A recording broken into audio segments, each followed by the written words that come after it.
Yeah, MrBeast is people are going crazy over the MrBeast stuff. Did you see he like The Delaware violated MrBeast? He violated the Geneva Conventions. Yeah. But the other guy, the Delaware guy that worked for him. Oh, I saw the something- pedophile. Yeah. Yeah. Do you see a guy? You're like, oh, my content is like mostly child facing. Yeah, I should hire an out and about pedophile with like a pedophilia charge. Well, it just like I feel like he was sort of like set up for failure in this way. Like everyone was waiting for a dam to break. And it's like ultimately like who knows what the deal is with any of this. I'm awaiting that guy on YouTube, Legal Eagle. Yeah. I like him because he's, he like me and him were both middle-aged men. I bought his gavel. Whenever there's like a legal thing with like a streamer or something, I always wait for his video because he puts it in terms for, people like me and him, guys who fought in the Korean War. No, I'm kidding. He's not that old. But I like why he does very good videos about people's legal issues. But then in other news, and I always like to wait for his take. But like, who knows what happened with any of that? I am waiting on his video. But I think like when there's someone like MrBeast whose entire thing is that they are the most advertiser friendly creator in the world, that like, anyone can buy product placement or ad space here. I am the most brand friendly guy ever. When someone like that exists and is making hundreds of millions of dollars, no one will say this out loud, of course, because it's like, it's the worst thing you could appear as on the internet is openly like jealous or hoping for someone's downfall just for the sake of downfall, even though that is what everyone does. Yeah. People were so eager for there just to be like one little crack on the dam, for anything to happen, for the floodgates to pour out, for everyone for there to be enough momentum to be like, fuck this guy. Yeah. And that is not a defense of him. I'm just saying that is a major vulnerability he had. Your thing is like that you're having said that, when you have that kind of vulnerability, I cannot believe that he only now hired an HR person. I'm like, bro, you're like you're a multi-$100 million corporation and you didn't have a fucking HR person. Like, that's to protect you. It's not to protect the fucking people. Right, exactly. Like, that's exactly. Like, I don't know how he didn't know that. And like, again, having the vulnerabilities he did, who knows what he thought? I can do this forever.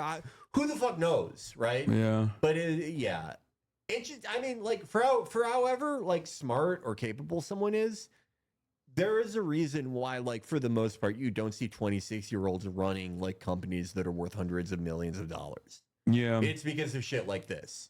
Let's see. it's been a minute since we last talked about it, but there are new MrBeast allegations and updates. Because among other things, there's this alleged narrative that MrBeast is blocking people from speaking about victims, including those who say they were sexually assaulted. And in part, these updates start with Eret, Ava Tyson's partner, with there being an anonymous X account posting what they claim is an internal message Eret originally sent to mods in a Discord group. And I really want to stress this before we get into it. Currently, it is unclear if this message is authentic, right? Eret hasn't spoken out to confirm or deny it. But whether it is or is not genuine, it has led to a ton of responses online, and it's continued this narrative, and it's also led us to another big response. But with all that said, going down the list, this alleged message claims that Ava is disgusted by who she used to be, that she regrets buying Shadman art. This message also claiming that Ava didn't know Lava GS was a minor when she began making sexually explicit jokes in Discord channels where he was present. Though both Lava and another person who says they were a minor on those channels have responded, saying Ava definitely knew Lava was a minor at the time. And then the message shifts to Jess, who we mentioned in our previous coverage. Right? Jess claims that she and Ava had a sexual relationship, that she was then brought on to the MrBeast MrBeast team and that things quickly turned to sexual assaults. And here, that message claims that Ava paid for all of Jess's living expenses, but that she viewed Jess platonically like a sister. Also claiming that Jess once tweeted a threat to kill herself, with the alleged message then going on to read, "There has already been a third-party investigation at Beast for a couple weeks regarding Jess. However, as MrBeast has been under so much pressure recently, they don't want to say anything publicly in case it causes more things to flare up online." With it adding that Ava's initial response was, quote, entirely written by the MrBeast execs under the insane pressure of Amazon and other corporate investors, and claiming Amazon execs basically forced Jimmy to ditch Ava. But then, like I said, with all of that, we saw Jess responding to this anonymous account, getting them to share a screenshot of what appears to be part of the same message from Araret and this alleged Discord channel, with Jess then saying a number of the claims spread in this message were lies, saying Ava did not pay for all of her living expenses, claiming that the relationship wasn't just platonic, and notably saying she never threatened to kill herself, and adding, "My case got moved to the new third-party investigators probably because the company didn't like the results of the original investigations, which started in early June. Yes, MrBeast wants to avoid anyone saying anything publicly about what happened to me and other victims so investors don't pull out. They don't care at all that I was SA'd at their company." But then also, as all of that was playing out, you had creator Rosanna Pansino claiming she got a hold of another alleged document. But they're saying this one is a 36-page employee manual written by Jimmy himself, and claiming that she confirmed its legitimacy with 2 former MrBeast employees. They're also posting the full document to X, but going through parts of it in a video. Yeah, there's like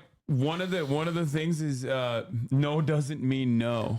What? Like one of the bullet points is like, I mean, it's not about what you would think it's about. It's more so about like when you call up a dollar store because you want to buy everything and then they say no, then like aggressive sales tactics. Keep pursuing it. Like maybe even Jimmy, MrBeast Donaldson will give the call if necessary. Maybe they have like a manager in a different dollar store that might be a fan, or their children might be a fan, that kind of shit. But it's even then, it's like ridiculous to put in a fucking document like that. Or they're starting with a section titled "I only want A players," in which Jimmy allegedly writes, "A players are obsessive, learn from mistakes, coachable, intelligent, don't make excuses, believe in YouTube, see the value of this company, and are the best in the goddamn world at their job. B players are new people that need to be trained into A players, and like C players..." 24, 25, you need to be playing Steam Deck. You need to be having sex on a floor mattress, the shittiest box spring available. Half your meals need to be some type of drink.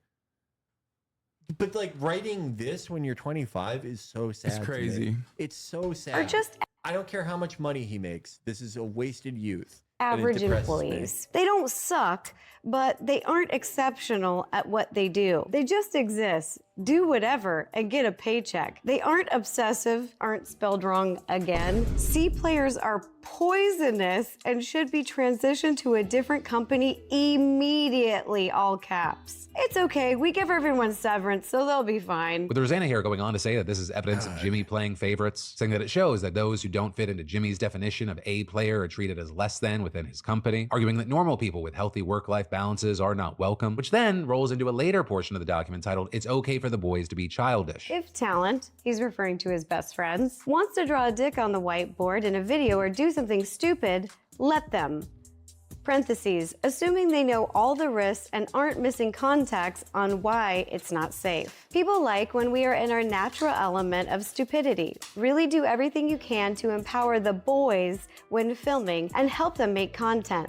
Help them be idiots. I don't this think just shows the culture that he is intent necessarily sinister, but just like, again, a multi-million-dollar company, which is what this is, putting that in writing is so fucking stupid. No, it's like what doesn't make sense is like when I first read like parts of the document, it came across like this was a dude who like was running a 5-person YouTube channel at the age of 20. Yeah.